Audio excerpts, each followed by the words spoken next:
सरकारी मुलाजमीन की तनख्वाहों में 15 और पेंशन में 5% इजाफा। तनख्वाहदार तबके के लिए टैक्स छूट की शरह 6 लाख रुपए से बढ़ाकर 12 लाख रुपए कर दी गई। 40,000 रुपए से कम आमदनी वाले अफराद को 2,000 रुपए माहाना मिलेंगे।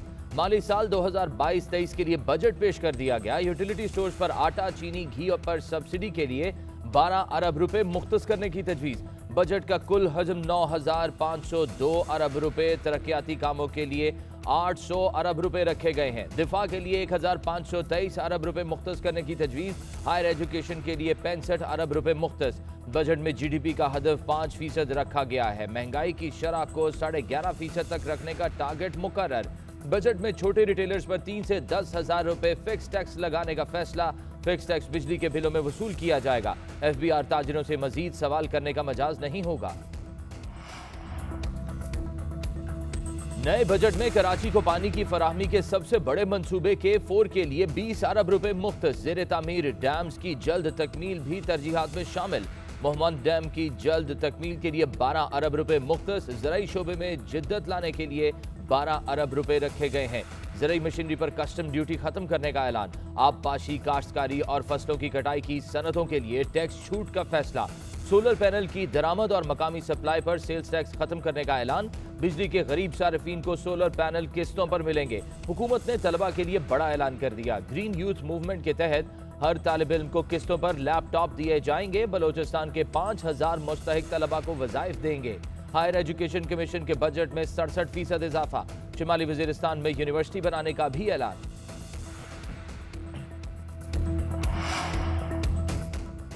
पुराने पाकिस्तान का बजट कौम पर मजीद बोझ और मुश्किलात में डालेगा। साबिक वजीर आजम इमरान खान ने वफाकी बजट को अवाम और कारोबार दुश्मन करार देकर मुस्तरद कर दिया। ट्विटर पैगाम में कहा कि बजट महंगाई और मुआशी तरक्की के गैर हकीकी तसव्वुरात पर मबनी है। अदाद शुमार से वाज़ेह है महंगाई की शरह 25 से 30% होगी, जो गरीब आदमी को तबाह कर देगी। शरह सूद बुलंद होने से मुआशी तरक्की रुक जाएगी। हमारे दौर में की गई इनकलाबी टैक्स इस्लाहात रोकी जा रही हैं।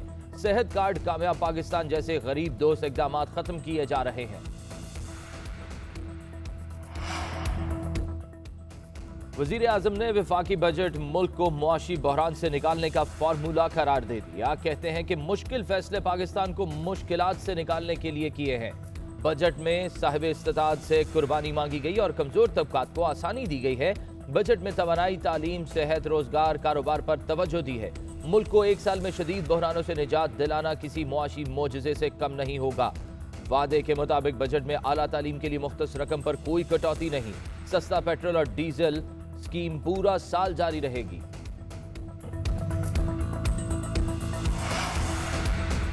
इंपोर्टेड मोबाइल और नई गाड़ी पड़ेगी जेब पर भारी। 1600 सीसी से बड़ी गाड़ी खरीदने पर 75,000 के बजाय 1.5 लाख रुपए टैक्स अदा करना पड़ेगा।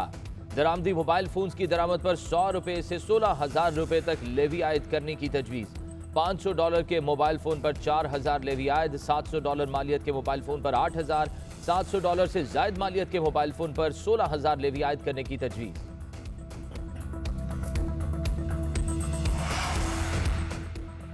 तनख्वाहदार तबके के लिए टैक्स स्लैब्स 12 से कम करके 8 कर दिए गए। 12 लाख से 24 लाख रुपए तक सालाना आमदन पर 7% टैक्स आयद करने की तजवीज़। 24 से 36 लाख रुपए माहाना पर 84,000 टैक्स और 12.5% इनकम टैक्स वसूल किया जाएगा। 36 से 60 लाख रुपए आमदनी पर 2,34,000 रुपए और 17.5% इनकम टैक्स आयद होगा। 1 करोड़ 20 लाख रुपए से ज्यादा आमदन पर 20,04,000 और 32.5% टैक्स लगाने की तजवीज़। मुल्क और मईशत के लिए तमाम मुश्किल फैसले करेंगे। हुकूमती अखराजात में कमी बजट का हिस्सा है। वजीर खजाना मिफ्ताह इस्माइल का कहना है कि साबिक हुकूमत के 4 साल में मुआशी बद इंतजामी उरूज पर थी। इनकी ना तजर्बाकारी ने हर शोबे को नुकसान पहुंचाया। हर साल एक नया आदमी बजट पेश करता। पाकिस्तान के अवाम ने हर मामले पर इनके यूटर्न देखे। IMF का प्रोग्राम रवां बरस खत्म होना था लेकिन नहीं हो पाया। साबिक हुकूमत की नाअहली से मुआशी तरक्की रुक गई। जितना कर्जा लियाकत अली खान से लेकर शाहिद खाकान अब्बासी तक साबिक हुकूमतों ने 70 साल में लिया, उसका 80% कर्जा PTI हुकूमत ने एक दौर में ले लिया। बोले मौजूदा हुकूमत में तमाम आकाइयों की नुमाइंदगी है, कम आमदनी वाले तबके को मराहत देंगे। मिफ्ता इस्माइल ने बजट के जितने अदाद-ओ-शुमार बताए सब गलत हैं। साबिक वजीर खजाना शौकत तरीन ने बजट को जमीनी हकाइक के बरअक्स करार दे दिया। GNN से गुफ्तगू में बोले, हुकूमत आने वाले दिनों में गैस और बिजली मजीद महंगी करने जा रही है। इन्होंने बहुत सी चीजों पर IMF से मंजूरी ही नहीं ली। इनको बजट में बहुत सी तब्दीलियां करना पड़ेंगी। ये इलेक्शन की तारीख का ऐलान करें, हम मिसाके मईशत करने को तैयार हैं। मुल्क की मईशत को बचाने के लिए एक ही हल है, वो है इलेक्शन। इलेक्शन के बाद दूध का दूध और पानी का पानी हो जाएगा। हमारी हुकूमत होती तो पेट्रोल की कीमत में इस तरह इजाफा ना होता। हमने रूस जाकर 50 रुपए सस्ता तेल खरीदना था।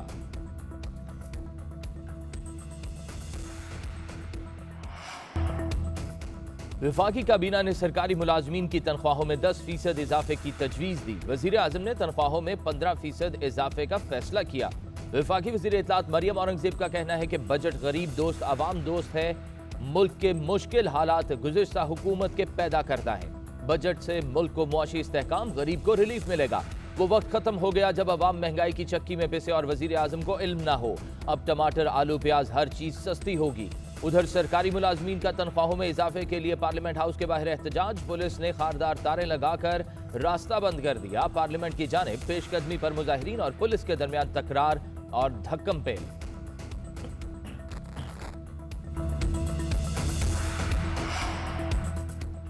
बजट पर ताजिरों और सनतकारों का मिला जुला रद्द-ए-अमल। छोटे ताजिरों का फिक्स टैक्स की तजवीज का खैर मकदम। जुबैर मोतीवाला का कहना है कि मुश्किल हालात में मुनासिब बजट है। सब सोच रहे थे खतरनाक बजट आएगा, लेकिन ऐसा नहीं हुआ। ताजिर तंजीमों के GDP हदफ की मुनासबत से टैक्स के हदफ में इजाफे पर तनकीद। पेशावर चैम्बर ऑफ कॉमर्स ने IMF का बजट करार दे दिया।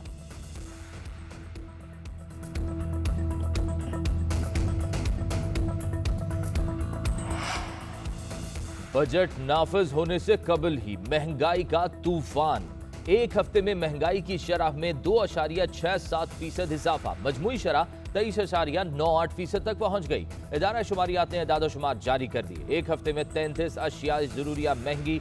पेट्रोलियम मसनूआत की कीमतों में 30 रुपए फी लीटर, आलू की फी किलो कीमत 3 रुपए 10 पैसे और टमाटर फी किलो 4 रुपए महंगे। कुकिंग ऑयल की 5 लीटर बोतल 37 रुपए तक महंगी। दालें, नमक, बीफ, मटन, प्याज, दूध की कीमतें भी बढ़ गईं। 5 अशिया की कीमतों में कमी और 13 अशिया की कीमतों में इस्तेहकाम रहा। रुकने कौमी असम्बली और मारूफ मजहबी स्कॉलर आमिर लियाकत कराची के अब्दुल्ला शाह गाजी कब्रिस्तान में सपुर्द खाक। नमाज जनाजा आमिर लियाकत के बेटे ने पढ़ाई। साबिक गवर्नर सिंध इमरान इस्माइल समेत अहम शख्सियात और लोगों की कसीर तादाद में शिरकत। नमाज जुमा के बाद होना थी नमाज जनाजा, तनाज़े के बायस ताखीर का शिकार हुई। आमिर लियाकत के अहले खाना ने पोस्टमार्टम कराने से इनकार किया, जिस पर पुलिस ने बगैर पोस्टमार्टम तदफीन रुकवा दी। आमिर लियाकत को वालिदैन के पहलू में सपुर्द खाक किया गया।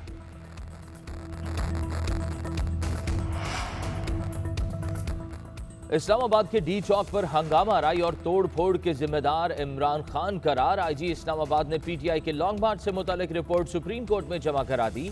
रिपोर्ट के मुताबिक इमरान खान ने 6:50 पर वीडियो पैगाम में कारकुनों को डी चौक पहुंचने की हिदायत की।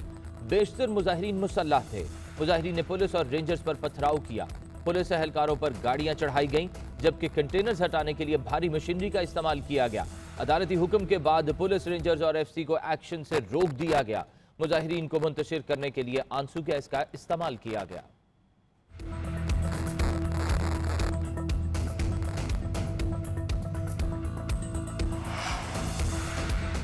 चेयरमैन सेनेट सादिक संजरानी की जेर सदारत पार्लियामेंट का वफ्द का इंडियन हाई कमीशन के सामने एहतजाज। Deputy chairman senate Mirza Afridi, कायद हिज़्ब इख्तिलाफ वसीम शहजाद, सेनेटर अताउर रहमान और पार्लियामेंटेरियन के मुजाहिरीन की बड़ी तादाद मौजूद।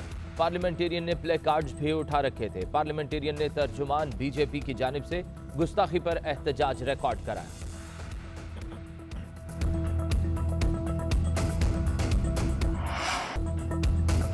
मुल्क में बिजली का बहरान संगीन। शॉर्टफॉल 6500 मेगावाट तक पहुंच गया। मुल्क के मुख्तलिफ इलाकों में 16 घंटे की लोड शेडिंग। कराची में 14 से 15 घंटे बिजली की बंदिश। के इलेक्ट्रिक ने मुस्तस्ना इलाकों में भी लोड शेडिंग का स्विच ऑन कर दिया। लेस्को का शॉर्टफॉल 700 मेगावाट से जायद। रात भर वक्फे से ट्रिपिंग का सिलसिला जारी रहा। 10 घंटे तक बिजली गायब रहने लगी। पेस्को का खसारा 1313 मेगावाट। शहरी इलाकों में 12 और देही इलाकों में 16 घंटे तक बिजली बंद रहने लगी। कोयटा में भी शहरी लोड शेडिंग से बेहाल। कारोबारी जिंदगी मफलूज।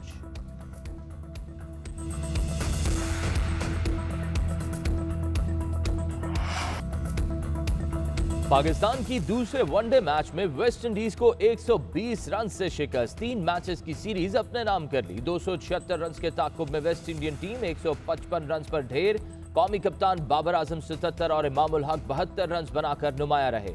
पाकिस्तान के मोहम्मद नवाज ने 19 रन देकर 4 खिलाड़ियों का शिकार किया। प्लेयर ऑफ द मैच करार। पाकिस्तानी टीम ने होम ग्राउंड पर लगातार चौथी सीरीज अपने नाम कर ली।